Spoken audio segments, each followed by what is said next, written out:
नमस्कार दोस्तों, स्वागत है आप सभी का एक बार फिर से आपके अपने YouTube चैनल टेक्निकल जॉब ज्ञान में। दोस्तों आज के इस वीडियो में एक बहुत ही शानदार अपकमिंग रिक्रूटमेंट के बारे में बात करने वाले हैं। विभाग का नाम है राजस्थान राज्य विद्युत उत्पादन निगम लिमिटेड। वैसे इसकी वैकेंसी वितरण वाली कंपनियों में जब टेक्निकल हेल्पर की आई थी उसके साथ में आनी थी, लेकिन उसके साथ में इसकी भर्ती नहीं निकालेगी। और उसके बाद में जिस हिसाब से इंटरनल सोर्सेज जो अपने पास में इंफॉर्मेशन आ रही है, कई सारे लेटर सोशल मीडिया पे इसके वायरल हुए हैं, भर्ती से संबंधित भर्ती करने के लिए ऊपर इन्होंने अभ्यर्थना भी भेज रखी है। तो डिटेल में अपन बात करने वाले कितने पोस्टों पे वैकेंसी आने वाली है, इसमें कौन कौन आवेदन करने वाला है। बहुत सारे ट्रेड के बच्चे इसके अंदर आवेदन कर पाते हैं। प्रत्येक कैटेगरी के लिए एज लिमिट के बारे में बात करेंगे। गर्ल्स के लिए यहाँ पे रिजर्वेशन होता है उसके बारे में बात करेंगे। सैलरी के बारे में बात करेंगे। भर्ती होने के बाद में किस हिसाब से आपको प्रमोशन मिलता है उनके बारे में बात करेंगे। सिलेबस, पेपर पैटर्न, इन सब चीज़ों के बारे में डिटेल में बात करने वाले हैं। चैनल पे पहली बार विजिट कर रहे हो तो सब्सक्राइब जरूर कर लीजिएगा। और इसी वीडियो के डिस्क्रिप्शन में आपको हमारे मोबाइल एप्लीकेशन टेक्निकल जॉब ज्ञान की लिंक मिलेगी। अगर अभी तक आपने डाउनलोड नहीं किया है तो जरूर डाउनलोड कर लीजिए। हर संडे को इलेक्ट्रिशियन वाले बच्चों के लिए वहाँ पे एक बिल्कुल फ्री में टेस्ट रहता है, तो उसका बेनिफिट जरूर उठाएं। और वैसे साधारण दिनों में जो बच्चे अक्सर बोलते रहते हैं कि सर डिस्काउंट दीजिए, कोर्स पे डिस्काउंट दीजिए, तो अभी रिपब्लिक डे 26 जनवरी का ऑफर हमारा चल रहा है। मैं आपको कूपन कोड यहाँ पे प्रोवाइड कर रहा हूँ। ये जो कूपन कोड है इसके जरिए मेरे जो खुद के हैंड रिटन नोट्स है उस पर भी आपको 25% डिस्काउंट मिलेगा। और आईटी इलेक्ट्रिशियन के लिए ऑल ओवर इंडिया के सभी एग्जाम को अटेंड करने के लिए, तैयारी करने के लिए एक जो मेरा मास्टर वीडियो कोर्स है टेक्निकल का, जिसके अंदर वीडियो कोर्स, टेस्ट सीरीज वगैरह सारी चीजें रहती है, उस पर भी 25% का ऑफर मिलेगा। जिन बच्चों को जरूरत है उनके लिए ये इंफॉर्मेशन भी काफी इंपॉर्टेंट है। तो चलिए दोस्तों बात कर लेते हैं। सबसे पहले पोस्ट के नेम के बारे में बात करें तो वितरण में जिस हिसाब से टेक्निकल हेल्पर के नाम से आती है वैकेंसी, तो यहाँ पे हेल्पर का नाम मेंशन नहीं रहता है। यहाँ पे जो वैकेंसी आती है एक नाम तो रहता है दोस्तों टेक्नीशियन ग्रेड 3। क्या नाम रहता है? टेक्नीशियन ग्रेड 3 रहता है। दूसरा यहाँ पे आता है प्लांट अटेंडेंट के नाम से वैकेंसी आती है। तीसरा होता है हाइडल ऑपरेटर ग्रेड 3 के नाम से यहाँ पे पोस्ट आपको दी जाती है। सैलरी तीनों ही पोस्टों में समान रहती है, बस नाम अलग अलग है। जिस हिसाब से काम है उस हिसाब से नाम है। चलिए उसके बाद में टोटल वैकेंसी के बारे में बात करें भी, इनकी तरफ से जो खाली कितनी वैकेंसी है और ऊपर अभ्यर्थना जो भेजी गई थी उनके बारे में बात करें ना। करंट के अंदर लगभग महीने भर पहले इनका लेटर एक वायरल हुआ था। तो जो वैकेंसी थी वो नंबर ऑफ वैकेंसी थी 691 वैकेंसी थी। लेकिन टेक्निकल हेल्पर की भर्ती पहले कंप्लीट होगी, उसके बाद में ये भर्ती आने की उम्मीद है। तो जब तक भर्ती आएगी बहुत सारी वैकेंसी खाली हो जाएगी। और इंटरनल जो सोर्सेज है, अलग अलग जो थर्मल पावर प्लांट है, वहाँ से जिस हिसाब से वर्कलोड वहाँ पे बढ़ा है उस हिसाब से अपने को पता चलता है कि यहाँ पे वैकेंसी इससे भी ज़्यादा पोस्टों पर आ सकती है। काम की बहुत ज़रूरत है, स्टाफ काफ़ी सारा रिटायरमेंट जा रहा है। तो मिनिमम मान के चलिए 691 वैकेंसी तो है ही है, इसमें पोस्टें और भी ऐड हो सकती है। उसके बाद में एलिजिबल ट्रेड के बारे में बात करें, एजुकेशन क्वालिफिकेशन के बारे में बात करें तो जिन बच्चों ने आईटी कर रखी है वो सब बच्चे इसके अंदर आवेदन करेंगे। ट्रेड के बारे में आपको बता दूंगा, चाहे एनसीवीटी से आईटी हो, चाहे आपकी एससीवीटी से आईटी हो, वो सब बच्चे इसके अंदर आवेदन कर पाएंगे। ठीक है, कोई भी अप्रेंटिसशिप वगैरह एक्सपीरियंस की यहाँ पे जरूरत नहीं है। फ्रेशर्स बच्चे ऑल ओवर इंडिया के इसके अंदर आवेदन कर पाएंगे। एलिजिबल ट्रेड के बारे में बात करते हैं तो यहाँ पे अलग अलग 4 ग्रुप होते हैं। ये जो वैकेंसी है ना, जितनी वैकेंसी आएगी वो ग्रुप के अंदर डिवाइड हो जाएगी। तो यहाँ पे टोटल 4 ग्रुप रहते हैं। तो कौन से ग्रुप के अंदर कौन सी ट्रेड रहती है उसके बारे में बात करते हैं। सबसे पहला जो ग्रुप होता है उसके अंदर एक तो ट्रेड देखिए इलेक्ट्रिशियन ट्रेड है, ठीक है।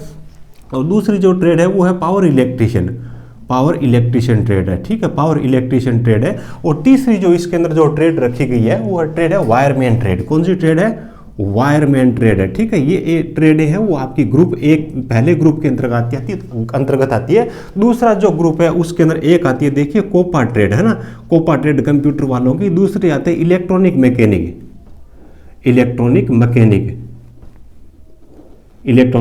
है। ये 2 ट्रेड रहती है दूसरे ग्रुप में। और इसका जो ग्रुप नंबर 3 रहता है उसके अंदर आती है बॉयलर अटेंडेंट, ठीक है, और प्लांट अटेंडेंट के नाम से होती है। काफ़ी कम बच्चे के पास में ये सर्टिफिकेट होता है, काफ़ी कम बच्चे इसमें आईटी करके रखते हैं।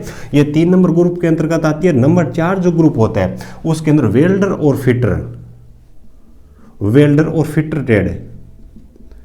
ये सब बच्चे हैं जिनके लिए यहाँ पे वैकेंसी आती है, जो कि इसके अंदर आवेदन कर पाएंगे, ठीक है।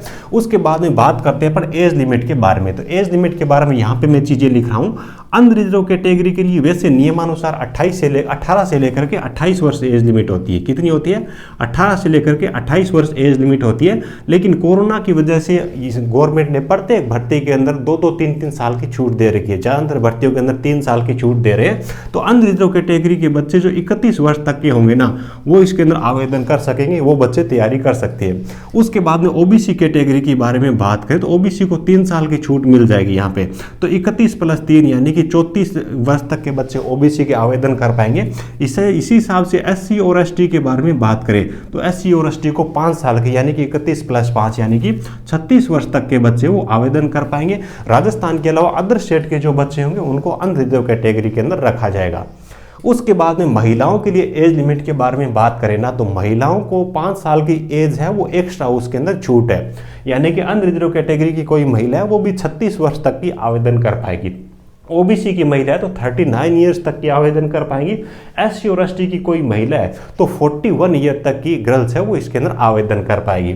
अब देखिए फीमेल के लिए स्पेशल है तो गर्ल्स के लिए स्पेशल क्या है? अदर जो विद्युत विभाग का वितरण वगैरह है उनमें महिलाओं को अलग से रिजर्वेशन नहीं मिलता है। ये अपना एक इस प्रकार का डिपार्टमेंट है, यूनिट है, जिसके अंदर महिलाओं के लिए रिजर्वेशन रहता है। 30% सीटें ऑलरेडी यहाँ पे गर्ल्स के लिए रिजर्व रखी जाती है। काफ़ी कम गर्ल्स होती है जिनके पास में आईटी होती है, और उसके बाद में लड़कों के साथ में इनको कंपटीशन ही नहीं करना, इनके लिए अलग से वैकेंसी है।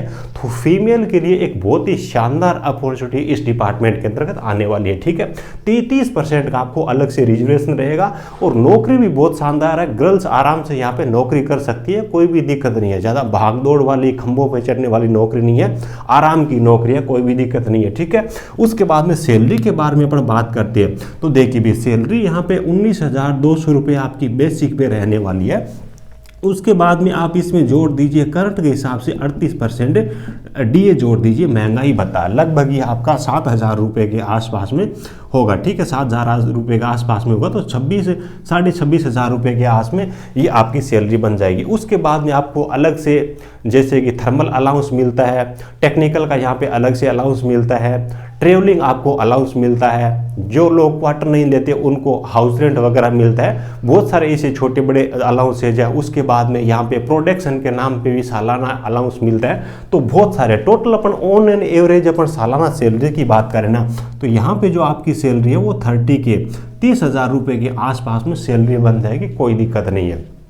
फैसिलिटी यहाँ पे सबसे अच्छी बात यह है कि अच्छी कॉलोनी होती है जिसमें कर्मचारी लोग रहते हैं, स्कूल वगैरह होती है, अच्छा वहाँ पे माहौल होता है, वहाँ पे आपको क्वार्टर मिल जाता है, कोई दिक्कत नहीं है। और क्वार्टर से अप डाउन करने के लिए भी आपको बस मिल जाती है, लेकिन बस की जब सेवा लेते हो सरकारी बस की तो आपको ट्रेवलिंग अलाउंस वगैरह नहीं मिलता है, ये चीज़ है। तो सैलरी यहाँ पे काफ़ी अच्छी मिल जाती है, कोई दिक्कत नहीं है। ठीक है, उसके बाद में प्रमोशन के बाद, और देखिए स्टार्टिंग में 2 साल जब आपका प्रोबेशन पीरियड रहता है तो इसमें भी 13,500 रुपये पर मंथ के हिसाब से आपको सैलरी मिलती है। इस चीज़ का भी ध्यान रखना है।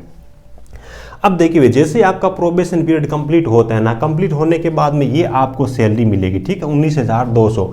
उसके बाद में 1 साल तक आप नौकरी और करोगे, यानी कि 2 साल का प्रोबेशन पीरियड प्लस 1 साल और, यानी कि टोटल 3 साल की जब आपकी नौकरी हो जाएगी तो आपको फर्स्ट प्रमोशन आपको मिल जाएगा। 19,200 की जगह आपकी बेसिक पे है वो लगभग 21,000 रुपये के आसपास में पहुँच जाएगी। टेक्नीशियन ग्रेड 2 आपको बना दिया जाएगा।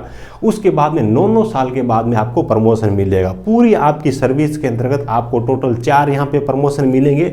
चौथी प्रमोशन जब आपको रिटायरमेंट से पहले मिलेगी तो आप इंजीनियर सुपरवाइजर की आप पोस्ट पे होंगे, जो कि जेईएन से भी अच्छी पोस्ट है। जेईएन का ग्रेड पे विद्युत विभाग में 3600 है, इंजीनियर सुपरवाइजर का 4200 ग्रेड पे होता है। तो जेई से भी अच्छी पोजीशन से आप रिटायरमेंट होने वालों, लाखों में उस टाइम आपकी सैलरी बनेगी। तो प्रमोशन भी बहुत शानदार है। सबसे अच्छी बात, विद्युत विभाग राजस्थान में सबसे अच्छा जो डिपार्टमेंट है, अच्छी जो कंपनी है, ये उत्पादन वाली ही है। यहाँ पे काम भी अच्छा रहता है, कोई दिक्कत नहीं रहती, माहौल भी अच्छा रहता है, रहने के लिए क्वार्टर वगैरह अच्छी मिलती है, कॉलोनी वगैरह अच्छी मिलती है, प्रोडक्शन के नाम पे अलाउंस वगैरह मिलता है। सैलरी भी टेक्निकल हेल्पर की बजाय मान के चलिए कम से कम 3-4 हज़ार रुपये, 2-3 हज़ार रुपये आपको ज़्यादा मिलेगी, ठीक है। और काम टेक्निकल हेल्पर की बजाय इसमें सरल है, कोई दिक्कत नहीं है।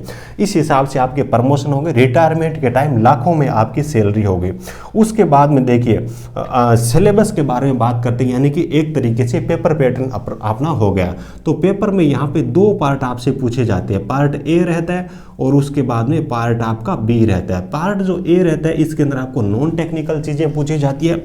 50 नंबर के 50 यहाँ पे प्रश्न पूछे जाते हैं, जिसमें लगभग 40 प्रश्न है वो राजस्थान जीके के रहते हैं, 5-7 प्रश्न है वो साइंस के और 5-4 प्रश्न है वो मैथ के। इस प्रकार से 50 नंबर के 50 प्रश्न रहते हैं। उसके बाद में जो पार्ट 2 है इसमें 100 प्रश्न पूछे जाएंगे, प्रत्येक प्रश्न 2 नंबर का होगा, यानी कि 200 नंबर का आपका टेक्निकल यहाँ पे रहता है। तो टोटल मिलाकर के 250 नंबर का आपका पेपर रहता है, जिसमें से मेरिट बनती है और इसको अटेंड करने के लिए 2 घंटे का आपको टाइम मिलता है। ये जो मैं बात कर रहा हूँ सिलेबस की, ये है पुराना पैटर्न। उसके बाद अभी देखिए टेक्निकल हेल्पर में जो वितरण कंपनियों में इन्होंने सिलेक्शन प्रोसेस चेंज किया है, 2 पेपर इन्होंने स्टार्ट किए। तो भविष्य में इसमें क्या होगा इसके बारे में कोई जानकारी नहीं है, जब होगा तभी पता लगेगा। लेकिन एक चीज ध्यान रखना, सिलेक्शन लेना है तो टेक्निकल आपको पहले तैयार करना होगा। पेपर चाहे 1 लगे, पेपर चाहे 2 लगे, टेक्निकल हमेशा रहेगा और टेक्निकल का वेटेज हमेशा नॉन टेक की बजाय अच्छा रहेगा आईटी लेवल पे। इस चीज का आपको ध्यान रखना, ठीक है। तो सिलेबस के बारे में पुराने पैटर्न है उसके हिसाब से अपन ने बात की है। ये सारी चीजें हैं। विद्युत विभाग राजस्थान में सबसे अच्छी जो कंपनी है वो उत्पादन वाली कंपनी है। 30,000 रुपये के अराउंड आपकी सैलरी मिलने वाली है। एक चीज़ और है, स्टेट गवर्नमेंट में अभी पेंशन भी लागू कर दी है।